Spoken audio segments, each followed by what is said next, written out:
বাংলাদেশে একটি গণতান্ত্রিকভাবে নির্বাচিত সরকার প্রয়োজন। বাংলাদেশের মানুষ 15 বছর ধরে নির্বাচন থেকে বঞ্চিত ছিল। আজ অত্যন্ত একটি গুরুত্বপূর্ণ দিন। ইতিহাসের পাতায় বাংলাদেশের স্বৈরাচারকে না করে দেওয়ার দিন হচ্ছে আজকে।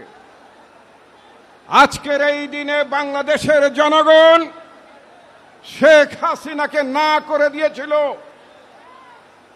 এক দফার দাবিতে বাংলাদেশ উচ্চকিত হয়েছিল। আজকে হচ্ছে সেই 3রা আগস্ট।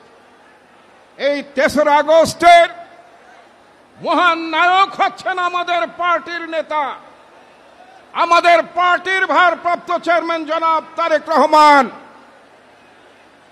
যিনি শেখ হাসিনার অধীনে বাংলাদেশের সকল নির্বাচনগুলোকে তিনি অংশগ্রহণ থেকে দলকে বিরত রেখেছিলেন এবং শেখ হাসিনাকে একটি অনির্বাচিত সরকার হিসেবে বাংলাদেশ এবং বাংলাদেশের বাইরে প্রতিষ্ঠিত করেছিলেন।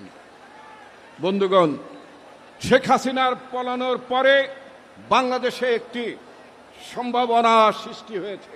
এই সম্ভাবনা হচ্ছে বাংলাদেশ রাষ্ট্রকে গণতান্ত্রিক রাষ্ট্র হিসেবে প্রতিষ্ঠা করা। বাংলাদেশে যে সম্ভাবনা সৃষ্টি হয়েছে সেই সম্ভাবনাটা হচ্ছে একটি চমৎকার সংসদীয় গণতান্ত্রিক ব্যবস্থা প্রতিষ্ঠা। এই আজকের এই দিনে আমরা সেই শপথটি নিতে চাই। বাংলাদেশ গণতান্ত্রিকভাবে কিভাবে এগোবে, বাংলাদেশ রাষ্ট্র কিভাবে গণতান্ত্রিক রাষ্ট্র হিসেবে পরিচিত হবে। কিন্তু বাংলাদেশে কিছু ভুইফোড় রাজনৈতিক সংগঠন আছেন যারা একের পর এক নিত্য নতুন দফা দাবি তুলে বাংলাদেশের গণতান্ত্রিক অভিযাত্রাকে তারা সংকটের মধ্যে ফেলে দিচ্ছেন। তারা আজকে এটা বলছেন, এটা না করলে ওটা হবে না, ওটা না করলে এটা হবে না। পৃথিবীতে গণঅভ্যুত্থানের পরে নির্বাচন ছাড়া অন্য কোনো ফয়সালা আছে কিনা? যতগুলো দেশে গণঅভ্যুত্থান হয়েছে সমস্ত গণঅভ্যুত্থানের পরে দেশগুলোতে গণতান্ত্রিকভাবে নির্বাচিত সরকার ক্ষমতায় এসেছে। বাংলাদেশে একটি গণতান্ত্রিকভাবে নির্বাচিত সরকার প্রয়োজন। তবে শুধুমাত্র একটি গণতান্ত্রিকভাবে নির্বাচিত সরকারই হচ্ছে গণঅভ্যুত্থানের আকাঙ্ক্ষা নয়। একটি নির্বাচনের জন্য, একটি নির্বাচিত সরকারের জন্যই শুধুমাত্র বাংলাদেশের হাজার হাজার মানুষ জীবন দেয়নি। এটা যেমন সত্য, আবার এটাও সত্য বাংলাদেশের মানুষ 15 বছর ধরে নির্বাচন থেকে বঞ্চিত ছিল। বাংলাদেশের মানুষ নির্বাচিত সরকার থেকে বঞ্চিত ছিল। বাংলাদেশের মানুষ তাদের নির্বাচিত সরকার তারা বেছে নিতে পারেনি, তারা তাদের প্রধানমন্ত্রী হিসেবে তাদেরকে বেছে নিতে পারেনি। সেজন্য বাংলাদেশের মানুষের নির্বাচন, এই ছেলে থামাও থামাও দেখো দেখো,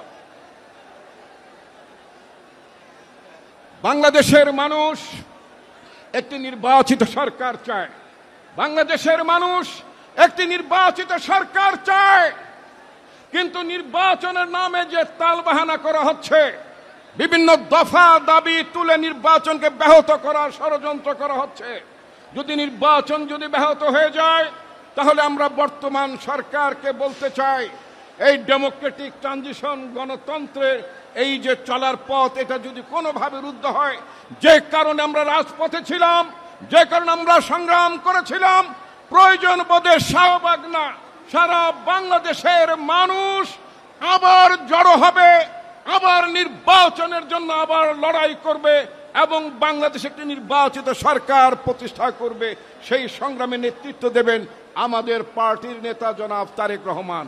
বন্ধুগণ, আজকে তারেক রহমানকে নিয়ে ষড়যন্ত্র করা হচ্ছে, যাতে করে বাংলাদেশের নির্বাচিত সরকারের তিনি নেতৃত্ব দিতে না পারেন।